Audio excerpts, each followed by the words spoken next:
Welcome in. New Sarah Fraser Show podcast. Okay. Every day we do a pop culture podcast, and every month I do a coffee mug giveaway.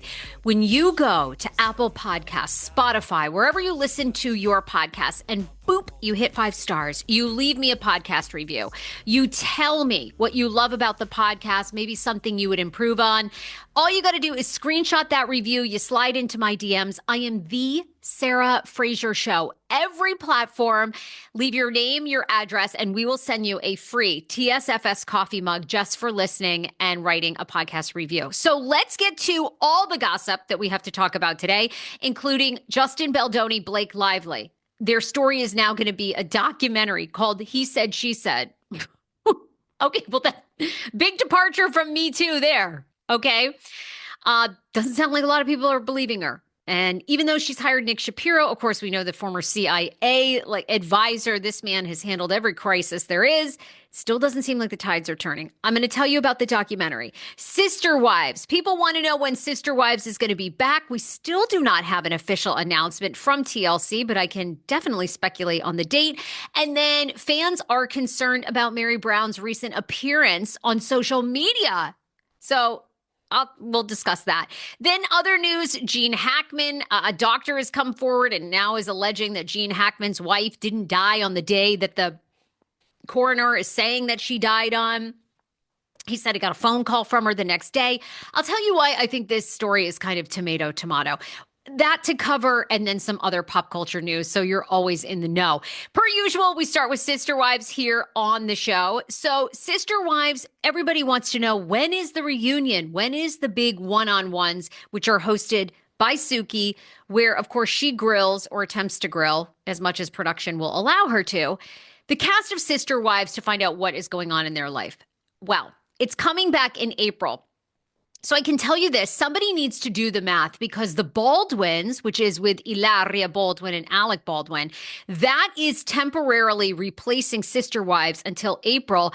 And it's been commissioned for like 6 episodes. So, and we're not sure if we're getting a Baldwin season 2, although I'm going to be honest with you, I think we're getting a season 2 on the Baldwins.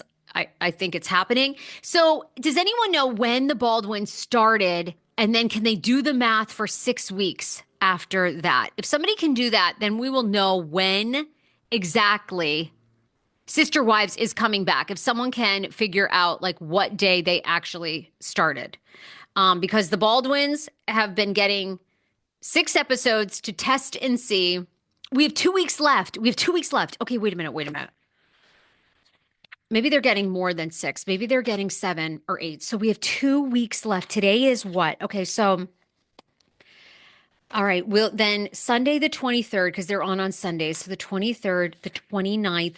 All right, so maybe they air the 6th. I bet Sister Wives returns April 13th. I bet April 13th is when Sister Wives will pick back up. We are getting 6 more episodes of Sister Wives, including the one-on-ones. People are saying that episode 4, of course, we're live on TikTok. We're on the TikTok lines.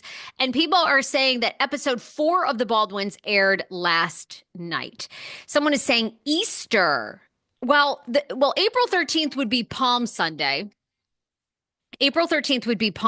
So maybe yeah, you're right. Would they start Palm Sunday and then skip Easter Sunday? Very interesting. Although the Mormons do the Mormons celebrate Easter? I mean, not that you care, but anyhow.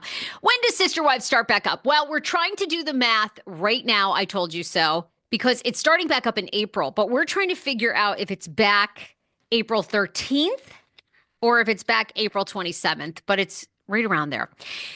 So Sister Wives definitely coming back. You're going to get 6 more episodes. Fans were very worried about Meri Brown's recent appearance, her actual physical health. Some people are now feeling that Meri has lost too much weight after she appeared on her IG story on Friday night with Jen, her bestie, Jen Sullivan. It's called Fridays with Friends. And you could see collarbone. Like, girl could. I mean, Meri had that collarbone out. I'm trying to show mine. I don't even know if mine's visible. I've gained some weight.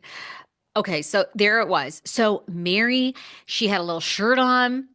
That collarbone was jetting out, and people were like, Mary girl, how much weight have you lost, sister?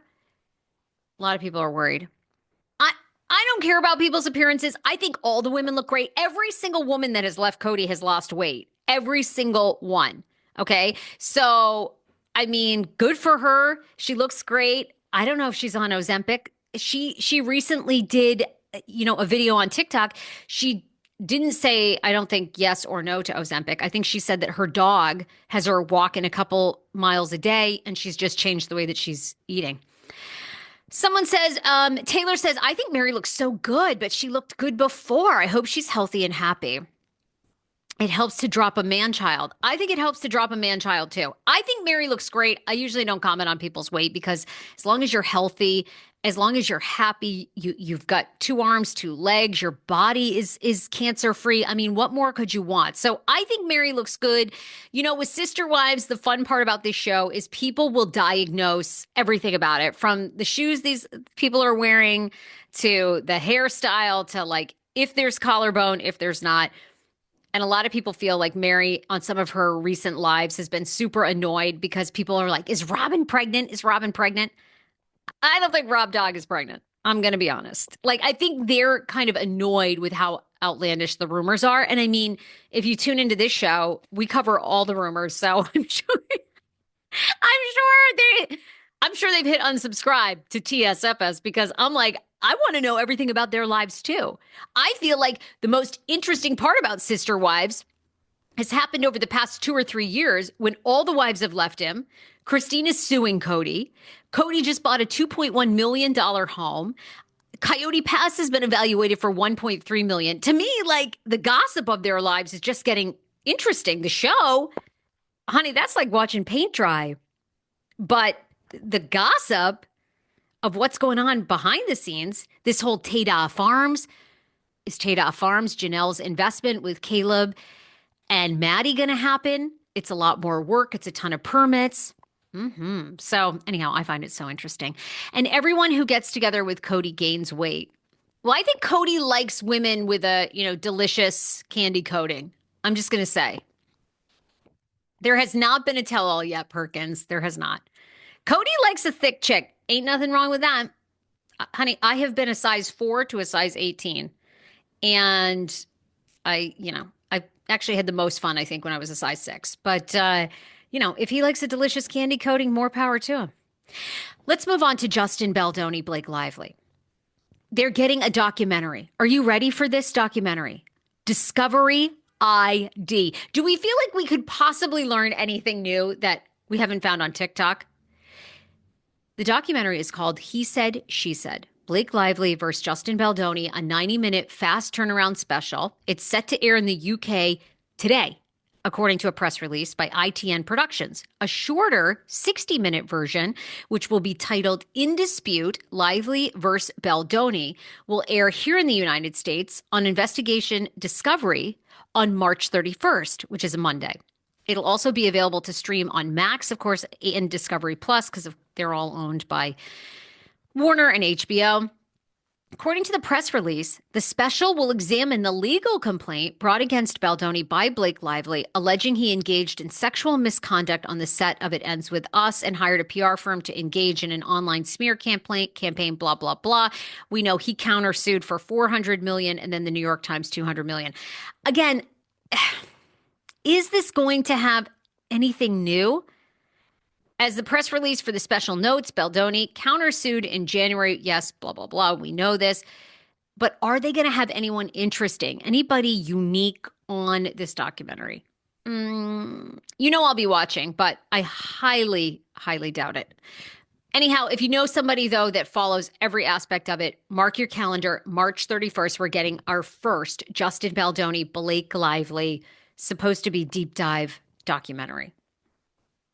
Speaking of Hilaria Baldwin and Alec Baldwin, I'm watching. I actually think their reality show is good. I find them to be sincere, which I know a lot of people are, dispute. They are not fans. If you're on my TikTok, leave a comment. Are you watching the Baldwins? However, there's 2 big stories circulating. One, that Alec Baldwin is desperate for cash, is begging for a season 2, but TLC has reportedly told the Baldwins that Hilaria needs to lay off the fake accent as it's driving people crazy. This is according to RadarOnline.com. Okay. Now, first of all, how is Alec desperate for cash? A lot of people believe he's desperate for cash because he just hosted New York City's Planet Hollywood grand reopening. He is in a position where he can't turn down a gig, according to Radar. And it's rumored that he received a very high paycheck for he and Hilaria to show up at Planet Hollywood once the Hard Rock Cafe of the movie world was forced to close its Times Square location during COVID. 5 years, $17 million later, the restaurant has reopened at a new location on famed 42nd Street. Last week, the venue hosted an enormous party, which featured Boy George, 50 Cent, Pete Davidson, Whoopi Goldberg, Arnold Schwarzenegger, and more. Baldwin served as the host, and insiders are saying he probably received somewhere up to $500,000 to host the event because he and Hilaria stayed all night. Now, Baldwin faced involuntary manslaughter charges over the 2021 death of Halyna Hutchins, who was killed on the set of the Western flick Rust when a prop gun fired a live round. Ultimately, the attorneys for her are saying that Alec Baldwin is desperate. He's desperate for money. And they also claim that the reality show is a desperate attempt for the audience to try to like the Baldwins, even though he has never admitted to the fact that the Rust set was riddled with issues, didn't have the proper safety checks in place. Attorneys Gloria Allred, John Carpenter, and others who represent Hutchins' family say the only thing real about Hilaria and Alec is how much money Baldwin will make from it. Insiders revealed that Baldwin was seeking a minimum of $300,000 per episode on the show. Well, the series confirmed for 8 episodes. Okay, so 8 episodes. Someone do the math. Remember I told you guys just a few minutes ago who are following along? Episode 4 just aired of the Baldwins. There's 8 total. So count 4 more Sundays, and then after that, we are getting Sister Wives. So what date would that be? What date would that be? First of all, I don't think TLC is notoriously pays their talent very little. I don't think they're getting $300,000 per episode. Maybe because it's the Baldwins, maybe. But that I think that is so high. Hutchins' lawyers further claim the show ignored the pain of the surviving family members, rendering them effectively, quote, invisible. The statement continued that Baldwin entered into a money-making deal with TLC. Alec does not acknowledge the need to be accountable to the parents for killing their daughter, and he shamefully ignores the fact that as a result of his disregard of gun safety protocols on the set of Rust, Halyna will never be in the arms of her family, laughing and smiling again. Wow.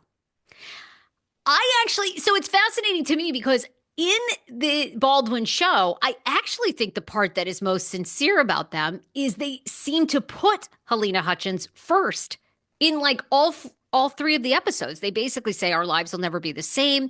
They talk about her. They seem distraught. I actually thought that part of them was sincere. Yvonne says that Alec was not at fault.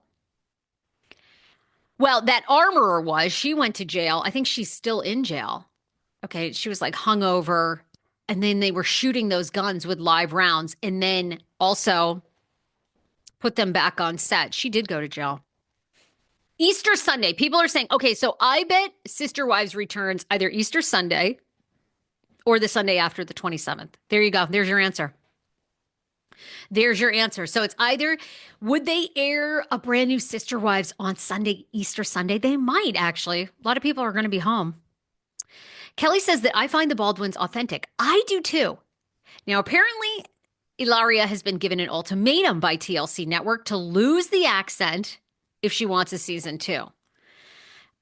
Hilaria says that even though she was born in Boston, her parents live in Mallorca, Spain, and she grew up in the States, but also has a very strong Spanish descent and spent a lot of time there. She refers to it as code switching. She says, quote, growing up in a way where you have multiple cultural influences on you means that you're never going to be able to fit in. She first said in her confessional, you can try. You can chameleon. You know, people who code switch very we're very good at chameleoning and we're not even thinking about it, she says. So she says that she's just kind of fitting in. I don't think the accent's that bad on the show either. I enjoy her. I find them to be more sincere. See, I find them to be more likable, actually, than like so far Meghan Markle and Harry. Those two, harder for me to get into. Oh, someone says, why is she Spanish? That's racist. The code switching. Well, doesn't she consider herself part ethnic because she's like half Spanish or something? Ray says, my apologies, but there should not be a Baldwin show, period. Okay, well, look, she's the one on here saying she's code switching. I ain't. I've only got one switch. It's white. Someone says, I met Alec in 2012 at a political fundraiser and he bragged about his Spanish wife in our convo. Hysterical. Well, she's from Boston, so, but parents are from Mallorca, Spain, and, she went back and forth. I don't really give a shit. Okay, honestly, I don't care. She went on Today's show and she asked the host, now, how do you say in your country, cucumber? And it's like, well, you are from this country. I think you know cucumber. That one was hysterical. But oddly, I like her. MTV Music Awards is done. Is anyone going to miss this? Is anyone going to miss the famous, the legendary MTV Music Awards? They are not bringing them back for a second year in a row. And insiders are saying it is the end of an incredible era. It sounds like the future of award shows is basically dead, even though Conan O'Brien has announced that he's going to host the Oscars again next year, and our girl Nikki Glaser will host the Golden Globes again. MTV has paused the award show last year and has done so again. It does look like the show has had it. It had an incredible run from 1992 to 2023, but it's been a rough few years as the ratings have absolutely plummeted for these award shows across the board. 1992 to 2023. What an incredible run. Thank goodness. Bye-bye to many of them. I have to admit, I don't watch any. I watched the Golden Globes a little bit. The Oscars, I didn't even know any of the Oscar winners. Except for I just watched recently Amelia Perez. Has anybody watched that movie, Amelia Perez? It's actually so good. I didn't know anything about Amelia Perez till the main lead, the trans actress, got canceled. Then I'm on an airplane. I watch Amelia Perez. I'm like, this is so good. This actually should have won the Oscar.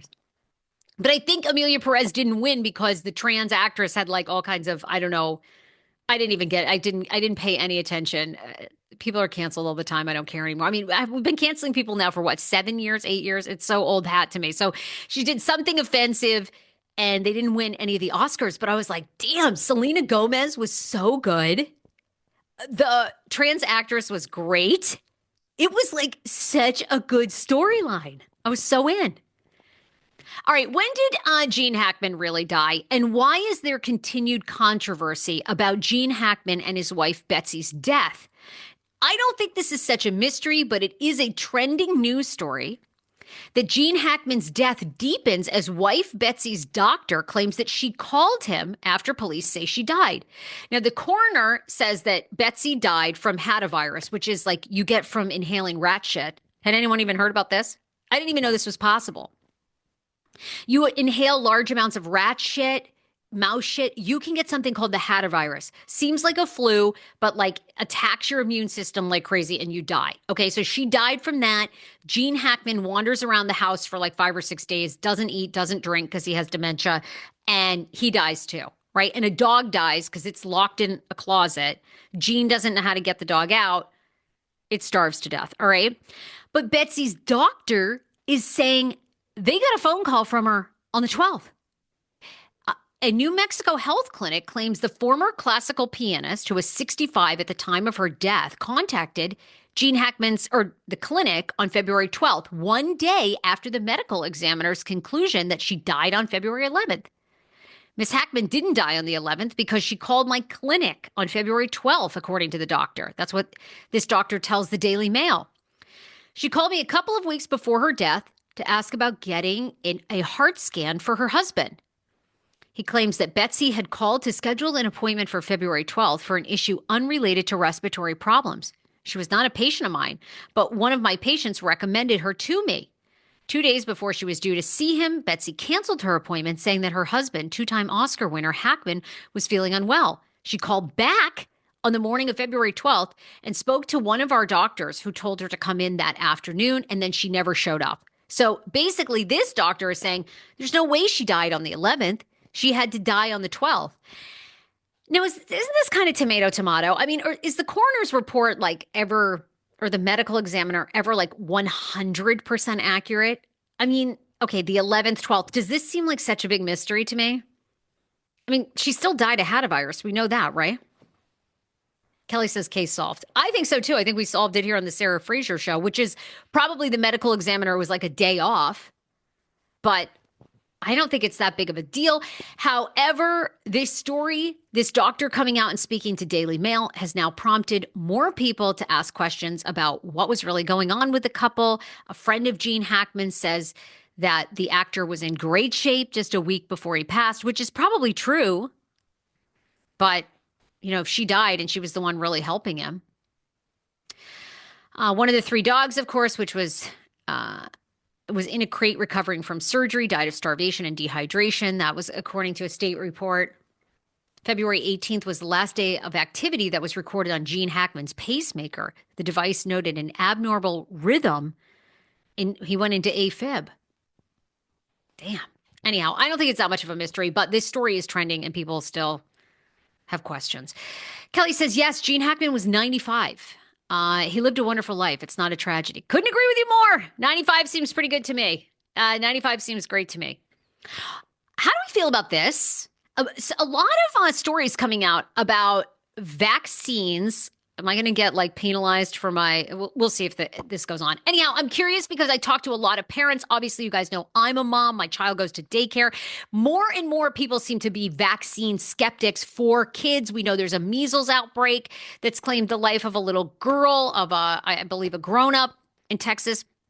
So now the CDC says that they plan to carry out further investigation and to do a deeper dive to find out if, in fact, do vaccines lead to autism, even though there's been a tremendous amount of high quality research and transparency that the CDC says that vaccines 100% do not lead to autism. How do you all feel about this that are listening to the podcast and on my TikTok lines?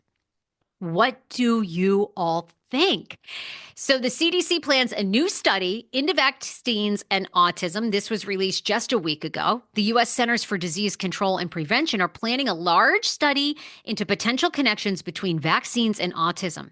Two sources familiar with the matter have told outlets, despite extensive scientific research that has disproven or failed to find evidence of such links. CDC's move comes amid one of the largest measles outbreaks in the U.S. that they've seen in the past decade, with more than 200 cases and 2 deaths in Texas and New Mexico. On top of that, though, today the New York Times did an opinion piece of how we've all been lied to about COVID and how we were misled about the events that changed our lives, mostly over, this article is very fascinating, and how do these two connect is basically the New York Times is making the argument that fewer and fewer people trust vaccines and childhood vaccines because now it's coming out that we were lied to about COVID. And we were lied to, according to the New York Times, about COVID because now basically COVID came from a Wuhan lab. And of course, you know, if you said that 5 or 6 years ago, and we just had the 5th anniversary of our lockdown, you were like conspiracy theorist and nut job. Well, now the CIA, the FBI have basically concluded they can't say 100% because obviously China's not an ally of ours and isn't going to disclose exactly what happened. But basically they're saying, yeah, it came from a lab. Y'all that thought that were right. And then they name in this New York Times article all these scientists, these legitimate scientists that went to great lengths to make sure that people knew, like, oh, it came from a wet market, came from a bat. And if you say it's from a lab, you're a conspiracy theorist. They name all these scientists who like lied in papers and even had burner phones who were talking to other scientists going, yeah, it's actually probable it could have come from a lab, but then they wouldn't release that. And a lot of it was because like they thought it was racist. Like, what? This is so basically the New York Times is arguing, yeah, well, here we are. People don't trust vaccines because of the shit that they lied to us about with COVID. I mean, right? It's so insane. So insane. The level of deception that these legitimate scientists went to. And then a lot of scientists were afraid to come forward and go, yeah, I actually disagree. Like, I do think it could have come from a lab, but they went along with it because they'd be so shunned in the community. Very fascinating article. Now, of course, a lot of people are attacking the New York Times today, going, wait a minute, weren't your journalists the ones that were like basically calling all of us conspiracy theorists? Zinep, oh my God, I can't even say her last name. She's an opinion columnist for the New York Times. Zinep, I'm sure you're lovely. And her last name is Tafachi, maybe?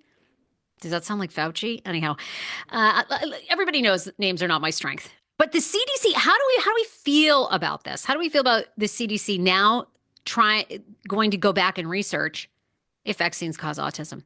By the way, I do not believe that vaccines cause autism, but I did have a very interesting, I'm trying to get her on the show, naturopathic doctor tell me, and I thought this, I was curious because I wanted to hear more of her theory, basically say that vaccines don't cause autism, but if you do have a child that's like, has, health issues, a really like sensitive immune system, if they're sickly, that because a lot of these vaccines like cause your, okay, obviously I'm not a scientist. I think we know this, but they essentially cause your like own body to try to have a reaction, right? To like get you immune to it, that actually can do more damage to a kid that's sickly. Got to have them on. Got to have her on. I'm trying to have her on, but she also says that in general, vaccines don't cause autism. Okay, what do y'all think on the TikTok lines? Do you think it's a good thing that the CDC is investigating this? By the way, my son is fully vaccinated. That was a question, people. I'm fine to tell people that he is. I actually, I have not thought that he's received tons of vaccines. A lot of people say, oh my God, the child gets so many vaccines. I think his last vaccines were when he was like 2 or 3, and now he doesn't have another one till he's like 5 or 6. It's quite a break. My son did not get the COVID vaccine, though. I'm not going to get the COVID vaccine for him because we know children are not really that impacted by it. And my son is very healthy.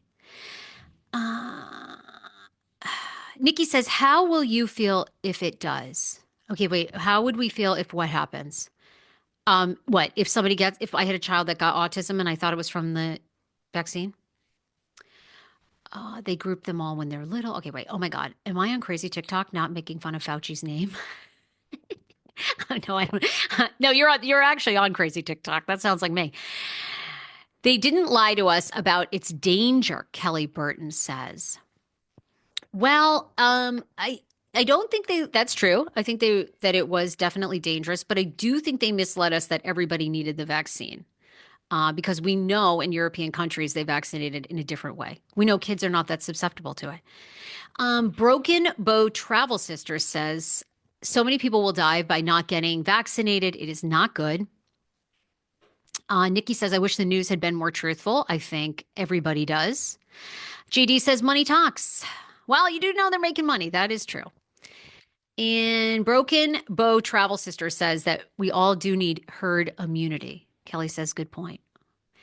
Good point on that. Not everybody needed the vaccine. Yeah, that was crazy. I mean, it was kind of insane that they made us all get vaccinated to go back to work. I mean, that was insane. And the vaccine doesn't prevent you from getting or spreading COVID. That was really crazy. My son is only vaccinated for school, no flu or COVID vax either. Yes, yeah. I hear you on that one. Okay. Yeah. Anyhow, the CDC is going to do that research. People lost their job. Wasn't that insane that people lost their jobs over that? That was crazy to me. Over a vaccine that did not prevent you from getting it or the spread. That was bananas. I mean, that right there. And I never understood the argument of people that want a woman's right to choose, but then we don't get to choose, like as an adult, you don't get to choose your vaccine. Doesn't that seem crazy? And everybody preaches to us like women's right to choose, women's right to choose. Oh, but you have to get this vaccine that doesn't stop you from getting it or spreading it. I don't know. That just seemed weird to me. So CDC says that they are going to spend an extensive amount of time. And the U.S. Health Secretary, of course, who is Robert Kennedy Jr., whose role includes authority, as we know, over CDC, has long sowed doubt over the safety of the combined vaccine for measles, mumps, rubella. I disagree with him on that. I am definitely getting that. So is my kid. Definitely getting meningitis. I have a friend of a friend who got adult meningitis and he's now blind. So yeah, didn't believe in the meningitis vaccine. Definitely getting my child meningitis. No thanks. CDC will leave no stone unturned, they say, in its mission to figure out what exactly is happening. The statement said the American people expect high-quality research and transparency, and that is apparently what the CDC plans to deliver upon over the next couple of years as they further this research. Okay. There you have it. Now, not everybody at the CDC, as you can imagine, agrees with this. They say that conducting a study of this kind itself is enough to raise doubt about vaccines further and further scare the general public, even just the idea of doing new research. Some people are saying we are doomed. My dad is 80. He has autism, just diagnosed because of me. And niece were both diagnosed. No vaccines as a child. There you go. Your dad was just diagnosed with autism and he's 80. Was not vaccinated. There you go. I don't agree with the CDC after the cover-ups. Okay. Well, I enjoy hearing all these hot takes, but they are actually legitimately doing it. Stop calling it a vaccine if it doesn't stop or prevent you from getting it. Oh, so what do we call it? The COVID shot? Is that, okay, we're supposed to call it the COVID shot instead of a vaccine because a vaccine actually just stops you from getting it. Okay, well, COVID shot. There you go. Okay, well, by the way, we all had to get it. Okay, so there you have it. So parents, of course, are going to have a lot of hot takes about this as we will find out more research. There you have it. And of course, a lot of people are talking about this trending article by the New York Times now saying that we were lied to and misled through COVID. People are saying it lowers your risk. The COVID shot lowers your risk. Hey, no problem. I get it. That's just not the way it was marketed to us. Jen says, I didn't get the shot. We didn't get it in Texas and Louisiana. People don't play with that stuff. I'm a vaccine. I agree with it. I just don't think that we should have been lost our jobs over it. That was bananas over sorry, it's not a vaccine, over a COVID shot. All right, there you have it. Per usual, you know what? We take on a lot of topics here at TSFS. If you feel maybe you need to have a podcast about the COVID shot and the legitimacy of science, well, I can teach you how to do that. I have 3 levels of podcasting courses. It's called GoBigPodcasting.com by Sarah Fraser. It's your time because people don't trust the mainstream media anymore. It's over. So GoBigPodcasting.com. There's a podcasting 101. There's a podcasting for pros. That's a course that shows you how to start a podcast, how to begin to monetize it and grow it. And then 6-figure master plan is literally how I've turned this podcast into a full-time job and career.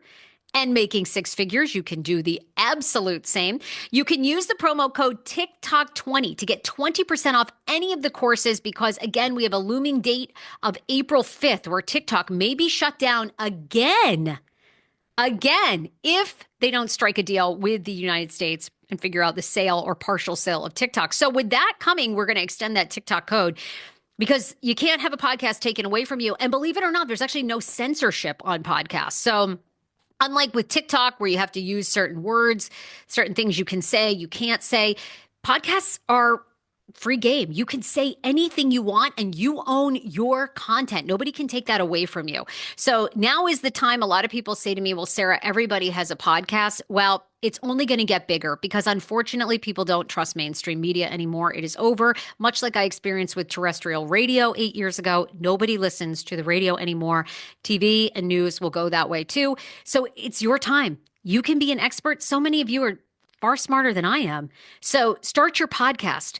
Go to gobigpodcasting.com. For as little as $9, you can learn to put out your own content and use the code TikTok20. All right. Thank you so much. Oh my God. People are saying, I love your content. Bye-bye news. People are saying, unfortunately, nobody trusts the news anymore. Someone else is saying, be careful about this conversation. You're going to get blocked. Exactly. So start a podcast, because guess what? My podcast cannot get blocked when it comes out. So do that. How do we see the podcast with Josh from 90 Day Fiancé? Leah, it is up on Apple Podcasts. Search Sarah Fraser, Josh Weinstein. You can listen to the episode. It's also on my YouTube, Sarah Fraser Show. So there you have it. Oh my God, Sarah, I love your podcast. Nikki says, I've been thinking about starting it. Nikki, I mean, for $9, you can learn to start. And actually, it's cheaper than that because you have the TikTok 20. And then the Podcasting for Pros actually teaches you everything. And with the promo code TikTok 20 is less than $200. So you need to start it, because if TikTok goes away, it's over. Okay. How's that for some excitement, doom and gloom, pop culture? We cover it all. All right. Bye, you guys. Bye, everybody.